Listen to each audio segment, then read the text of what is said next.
অশ্লীল কখনো সম্ভব নয় যে নাতি তার দাদুকে বিবাহ করবে এবং দাদা তার নাতিকে বিবাহ করবে, এটা অশ্লীল জায়েজ, যেটা হারাম। এই জন্য এটা তাদের সামনে কথা বলা এবং যাওয়া জায়েজ। যেই সমস্ত পুরুষ নারীকে বিবাহ করার অনুমতি রাখে এদের সামনে যাওয়া হারাম। খুব সহজ ভাষা যেটা আর কি, যেই সমস্ত পুরুষ নারীকে বিবাহ করতে পারবে যাদেরকে, এরা ওদের সামনে যাওয়া হারাম। আর যাদেরকে বিবাহ করতে পারবে না, যেতে পারবে না, তাদের সামনে যাওয়া জায়েজ। এই আমরা খুব সংক্ষিপ্ত সময়ের ভিতরে আমরা অল্প সময়ে কিছু কথা বলতে চাই যে আসলে আমরা কয়জন, একটা নারী কয়জন পুরুষের সামনে যাবে এবং একটা পুরুষ কয়জন নারীর সামনে যাবে, এটা আমরা সিলেক্ট করে মাথায় রাখি। এর ছাড়া যত পুরুষে হোক যত নারী হোক তার সামনে যাওয়া হারাম হারাম হারাম। কথা বলেন ঠিক কিনা? কারণ হচ্ছে আপনি কার সামনে যাবেন, কার সাথে কথা বলবেন, এটা আপনি কেমন ধরনের আচরণ হওয়া দরকার। তবে নারীদেরকে রাসূল করিম সাল্লাল্লাহু আলাইহি সাল্লামকে আল্লাহ তাআলা জানিয়েছেন, নারীরা যখন কোনো পর পুরুষের সামনে কথা বলবে তখন তাদের ভাষা মৃদু হবে না, কর্কশ মেজাজের হবে, যেন পুরুষটা যেন একবার কথা বলার পর, একটা কথা জানার পর আরেকটা কথা জানতে না চায়, তার মেজাজটা এমন গরম থাকবে, এমন গরমে সে কথা বলবে।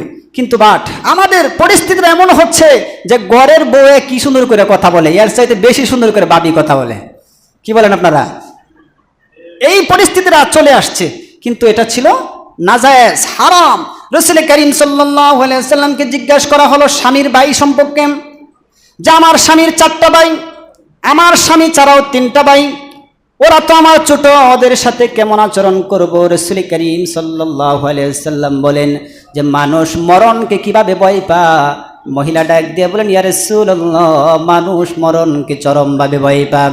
এই জন্য স্বামীর ভাইগুলা, স্বামীর ভাই যিনি হবে তাদেরকে তার বাবি মরণের মতো ভয় পাবে। মানে হচ্ছে তার সাথে কথা বলবে দূরের কথা, তার সাথে এক রিস্কাতে যাবে দূরের কথা।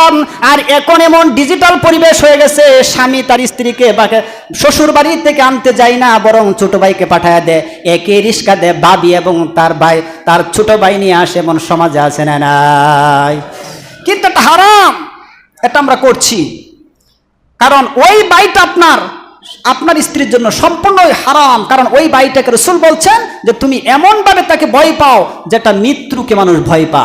যেমন আপনাকে আব্দুল্লাহ ইবনে মাকতুম রাদিয়াল্লাহু তাআলা, তিনি ছিলেন অন্ধ সাহাবী। আল্লাহ রাসূলের 2 জন স্ত্রী একসাথে দাঁড়ানো ছিলেন, একসাথে একই অবস্থা দাঁড়ানো ছিলেন। একজন ছিল উম্মে সালামা, আরেকজন নবীজির স্ত্রীর নাম ছিলেন।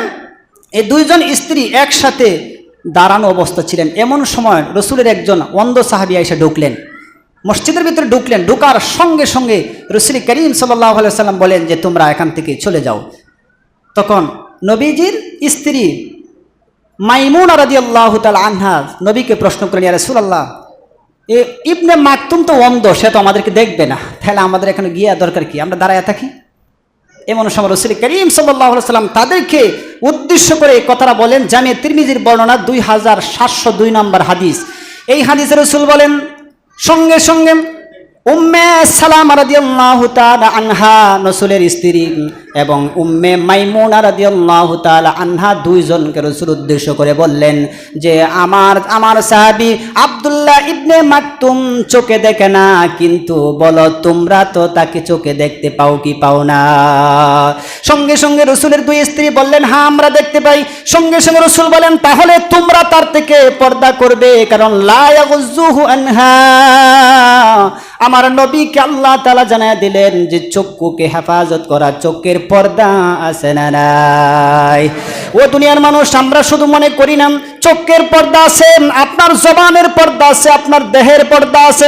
এই জন্য প্রতিটা পর্দার জন্য রাসূল বলেন, ইবনে মাকতুম যদিও চোখে না দেখে, কিন্তু তোমরা তো তার চোখে দেখো, তার মানে হচ্ছে তাদের মধ্যে পর্দা করার হুকুম করেছেন একজন, উনিকে ওই আল্লাহ বলছেন যে পর্দা করতে হবে। আর এই পর্দার কিছু নিয়মতান্ত্রিক দিচ্ছেন। 14 জন পুরুষ, একটা নারী 14 জন পুরুষের সামনে যেতে পারবে। 14 জন পুরুষ কারা? 1 নম্বর হচ্ছে যে 14 জন পুরুষের মধ্যে 5 জন বাবার মতো এদের সামনে যাবে। কিন্তু তাদের সামনে কিভাবে যাবে কোরআন তার বর্ণনা করছেন। এবার আসেন, 1 নম্বরে হচ্ছে 5 জন পুরুষ বাবার মতো। 1 নম্বর আপন বাবা। আচ্ছা বলেন, আপন বাবার সাথে কোনো অবস্থাতে বিয়ে করা যায় আছে? যাদের সাথে বিয়ে করা জায়েজ নাই, কোনো অবস্থাতে জায়েজ নাই। আমি আপনাদেরকে আরেকটা বিষয় ক্লিয়ার করি। মনে করেন আপনার ছেলেকে বিবাহ করাইছেন, আপনার ছেলের আপনার ছেলের সন্তানের মধ্যে আপনার একটা নাতি হয়েছে, এই নাতিকে সমাজে মানুষ মনে করে কত কেল তামাশা ঠাট্টা বিরোধ করে, যে বড় হ তোরে নিয়ে এই করুম সেই করুম এটা বলে, কিন্তু এই তার নাতিটা তার জন্য হারাম, বরং ওই নাতিকে এগুলা বলা তার প্রতিটা মুহূর্তে মুহূর্তে তার কবিরা গুনাহ হচ্ছে। কারণ ওই নারীকে বিবাহ করা তার দাদার জন্য হারাম করেছেন একজন উনিকে, কারণ এরা হচ্ছে মাহরামাত। আর এই সমস্ত মহিলাদেরকে কথা বলতে নিষেধ করেছেন। এই জন্য রাসূল করিম সাল্লাল্লাহু আলাইহি ওয়াসাল্লাম বলেন, এক নাম্বার, তোমার পিতার সামনে তুমি যাবে, কিন্তু তারপরও তুমি যখন সাবালিকা মহিলা হিসেবে তুমি গণ্য হবে, কিন্তু হাতে মনে করো না বুকে উলনা ছাড়া বাবার সামনেও যাওয়া যাবে না, বরং মাথায় চাদর দিয়ে ঢাকবে, চুলগুলা ঢাকবেন, শুধু বাবার সাথে শালীন ভাষা কথা বলতে পারবে, হাতের কবজি মুখ মোবারক দেখবে। আর এর ছাড়া ইচ্ছা করো না আপন বাবা বিদায় তুমি তার সামনে উলনা ছাড়া যেতে পারো না। কারণ তুমি জেনে রাখো শয়তান একজন আছে না নাই? কারণ তুমি যখন তোমার বাবার সামনে যাবে, তোমার বাবা তোমার প্রতি যদিও ক্রমন্তনা জাগ্রত না হবে, কিন্তু শয়তান নামক একটা শয়তান মানুষের ভিতরে বাস করে, সে তোমাকে ওসওয়াসা, তোমার আপন আপন কলিজার টুকরা সন্তানের দিকেও চোখ যাইতে বাধা দিবে না। এই জন্য দুনিয়ার শুনে রাখো, এক নম্বরে পিতা, দুই নম্বরে হচ্ছে দুধ পিতা, মানে যেই পিতা আপনাকে নিয়ে পালবে ওই পিতা, তিন নম্বর আপন চাচা, চার নম্বর হলো আপনার মামা, আপন মামা, পাঁচ নম্বরে হচ্ছে শ্বশুর। ওই পাঁচ প্রকার পুরুষের সামনে নারী যেতে পারবে, কথাও বলতে পারবে, এদের সাথে আবার রাগজনিত পাবে না, এদের সাথে কর্কশ মিজাজে নয়, এদের সাথে শালীন ভাষা নিজেকে আবদ্ধ করে কথা বলবে। তারপর আবার পাঁচজন আছে ভাইয়ের মতো, তাদের সামনে যেতে পারবে। এক নম্বর আপন ভাই, দুই নম্বরে দুধ ভাই, তিন নম্বরে দাদা ভাই, চার নম্বরে নানা ভাই, আর পাঁচ নম্বরে হচ্ছে নাতি, আপন নাতি। এই যে দেখেন, এই যে নাতির সামনে যাওয়া বৈধ করছে কেন জানেন? কারণ নাতি তার দাদুকে বিবাহ করা হারাম, যেই জিনিস হারাম আছে তার কাছে যেতে পারবে। কারণ অশ্লীল কালো কখনো সম্ভব নয় যে নাতি তার দাদুকে বিবাহ করবে এবং দাদা তার নাতিকে বিবাহ করবে, এটা অশ্লীল কালো যায়, যেটা হারাম। এই জন্য এটা তাদের সামনে কথা বলা এবং যাওয়া যায়। এবার আসেন, আরো চারজন আছে, তাদের সামনে যেতে পারবে। ওই চারজন হচ্ছে আপন ছেলে, ভাইয়ের ছেলে এবং বোনের ছেলে এবং মেয়ের জামাই। এদের সামনে, এই 14 জন পুরুষের সামনে একজন নারী যেতে পারবে। এর সারা দেখেন, এর সারা কারা কারা রয়েছে একবারে সন্নিকটে, কারা? জামাইয়ের ভাই, ফুফাতো ভাই, খালাতো ভাই, বন্ধুর ভাই। বর্তমান সমাজে সবচাইতে বড় ক্ষতি করেছে আপনার ওই সমস্ত লোকদের খালাতো ভাই, ফুফাতো ভাই, বন্ধুর ভাই। কারণ মনে করে কি বন্ধুর ভাই মানে আমার ভাই, পরে 2 দিন পরে শুনে বন্ধুর ভাই লগে হেলাই নাই, আছে না নাই? বন্ধুর ভাই লগে হেলাই নাই, 3-4 দিন পরে ভাবা যায় না, পরে শোনা গেছে যে বন্ধুর ভাইয়ের লগে বাইক গিয়ে বিয়া করেছে। এই জন্য ওদের থেকে বিরত থাকার হুকুম করেছেন একজন, উনিকে। তাহলে বলেন, বন্ধুর ভাই বন্ধু আমার, কিন্তু বন্ধুর ভাইয়ের সাথে আমার বোনের কোনো সম্পর্ক আছে? কথা বলেন, আমার বোনের কোনো সম্পর্ক আছে? কারণ আমার বোন আমার জায়গায় থাকবে, কারণ আমার বোন আমার বন্ধুর ভাইয়ের সাথে কোনো সম্পর্ক হতেই পারে না, কারণ ওর জন্য আল্লাহ তাআলা আমার বন্ধুর ভাইকে হারাম করেছেন। দেখা হারাম, কিন্তু আমার বন্ধু আমার বোনকে বিবাহ করতে পারবে, জায়েজ আছে।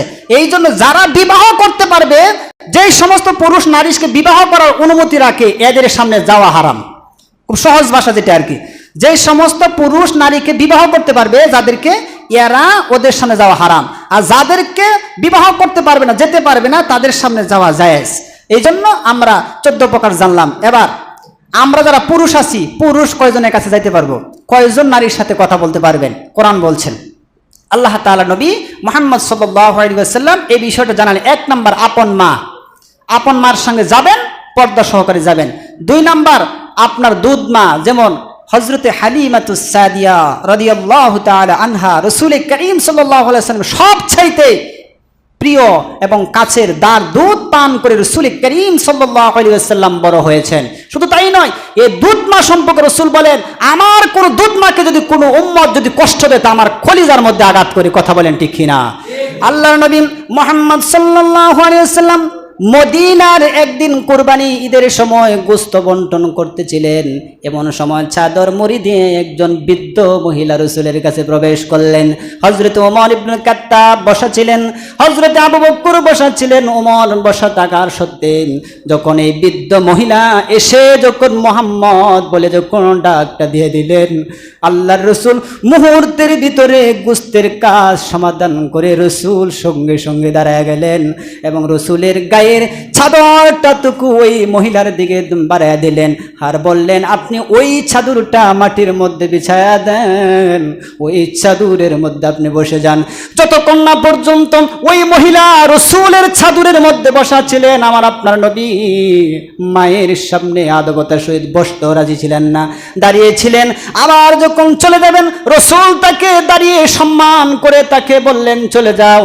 আবু বকর ওমর ডাক দিয়ে বলেন, ইয়া রাসূলুল্লাহ, যেই চাদরের মধ্যে জিব্রাইল পর্যন্ত পা রাখার ক্ষমতা রাখে না, আর এই বৃদ্ধ মহিলার এত সাহস, আবার নবীর চাদরের মধ্যে পা রেখে বসে গেছেন। আল্লাহর নবী দেরি করে নাই, চোখের পানিগুলো টকবক টকবক করে ছেড়ে দিয়ে বলেন, ওমর, আবু বকর, তোমরা কি জানো না, আমার বাবা মায়ের পেটে থাকতে আমার বাবা দুনিয়া থেকে বিদায় নিয়েছে, আমি কোনোদিন বাবারে দেখি নাই। কিন্তু আমার মা যখন অল্প বয়সে যখন উপনীত হলাম, মা আমাকে ছেড়ে দুনিয়া থেকে চলে গেল। আর যে মায়ের দুধ পান করে আমি মুহাম্মদ বড় হয়েছি, উনি কোনো সাধারণ মানুষ নয়, উনি আমার দুধ মা হযরতে হালিমাতুস সাদিয়া। এই জন্য বাবারা ভাইয়েরা, মায়ের মর্যাদা এবং দুধ মায়ের মর্যাদা সমান করে দিয়েছেন একজন, উনি কে? এই জন্য আপন মায়ের সঙ্গে পুরুষ কথা বলতে পারবে, দুধ মার সঙ্গে কথা বলতে পারবে, এবং ফুফুর সঙ্গে কথা বলে, ফুফু মানে বাবার বোন। আবার 3 নাম্বার হলো কালার সঙ্গে কথা বলতে পারবে, আপন কালা মানে বাবার যিনি বিবাহ করবে তার বাবার শালীর সাথে কথা বলতে পারবে। 5 নাম্বার হলো আপনার শাশুড়ির সঙ্গে কথা বলতে পারবে, বিধান আছে। আবার 5টা হলো বোনের মতো 5 জন। 1 নাম্বার হলো আপন বোন, 2 নম্বরে দুধ বোন, 3 নম্বরে হচ্ছে নানি, 4 নম্বরে হলো দাদি, 5 নম্বরে হলো নাতনি, এদের সাথে কথা বলতে পারবেন। কিন্তু এই কেল করা যাবে না যে বড় হ তোর এই করবো সেই করব, কারণ এটা বলা তোমার জন্য হারাম। নাতির সঙ্গে আজকে থেকে কেউ কেল করবেন না, অসম্ভবপূর্ণ কথা। এটা সমাজে রেওয়ায়ত হয়ে গেছে যে নাতিকে কুলে নিয়ে ঘুরে আরেকজন আয়সা ফাম দে কয়ে, তোর নাতি তো বালা হয়েছে, এই সেই যত বাজে কথা বলতে থাকে। কিন্তু নাতিকে বিবাহ করা হারাম, নাতির সঙ্গে বাজে কথা বলা যাবে না। এই জন্য নাতিকে মা বলেও ডাকা যা। রাসূল করিম সাল্লাল্লাহু আলাইহি ওয়াসাল্লাম এইভাবেই ডাকতেন যে নাতিকে মা বলেও ডাকা যা, কারণ মায়ের মতো নাতি, মা যেমন হারাম, নাতিও তোমার জন্য হারাম। এই জন্য হারামের মর্যাদা অন্যরকম ভিন্নভাবে দিতে হবে। আর 4 নম্বর, আরো 4 জন হচ্ছে আপন মেয়ের সঙ্গে কথা বলতে পারবে, এবং আপনার ভাইয়ের মেয়ের সঙ্গে কথা বলতে পারবে, বোনের মেয়ের সঙ্গে কথা বলতে পারবে, তারপর পুত্রবধূর সাথে কথা বলতে পারবে। মানে পুত্রবধূকে বা শ্বশুর বিবাহ করা হারাম, পুত্রবধূকে। তবে একটি জিনিস জেনে রাখেন, আমরা আরেকটা বাপ বানাই বিয়ের মধ্যে, সেই বাপটাকে বলতে পারেন একটু কি বাবা? উকিল বাবা। উকিল এই শব্দটা কোথা থেকে আসছে এটা আমরা জানি না, আজ পর্যন্ত কোনো আহলেম জানে না। বাট উকিল যে শ্বশুরটা হয়, এই শ্বশুরের সাথে ওই মেয়ে বিয়ে করা যায়। এই জন্য উকিল শ্বশুরের সাথে কখনো তার স্ত্রীকে কখনো ইসলাম সাপোর্ট করে না। উকিল শ্বশুর বাড়ি থেকে উকিল শ্বশুরের সাথে মেয়েকে নায়র দেওয়া, এটা অসম্ভব হারাম হারাম হারাম। কারণ উকিল শ্বশুর আপনার কোনো শরীয়তের বিধান নয়। এই জন্য উকিল শ্বশুর বাবা হতে পারে, কিন্তু আপনার উকিল শ্বশুরের সামনে আপনি যাওয়া হারাম, উকিল শ্বশুরের সাথে কথা বলা হারাম। বরং উকিল শ্বশুর আপনার কোনো দায়িত্ব বহন করতে পারে না, কারণ উকিল শ্বশুর আপনাকে বিয়ে করতে পারে। অসংখ্য নজির আছে যে উকিল শ্বশুর তার মেয়েকে নিয়ে বেগে বিয়ে করছে, আছে না নাই? এই জন্য উকিল শ্বশুর মাথায় ঠান্ডা করে আপনার এই মেয়েগুলাকে পরিচালনা করবেন। আল্লাহ তাআলা আমাদেরকে মেয়েদেরকে পরিচালনা করার তৌফিক দান করো। হাদা আখিরু দাওয়ানা আলহামদুলিল্লাহি রাব্বিল আলামিন। আসসালামু আলাইকুম ওয়া রাহমাতুল্লাহি ওয়া বারাকাতুহু।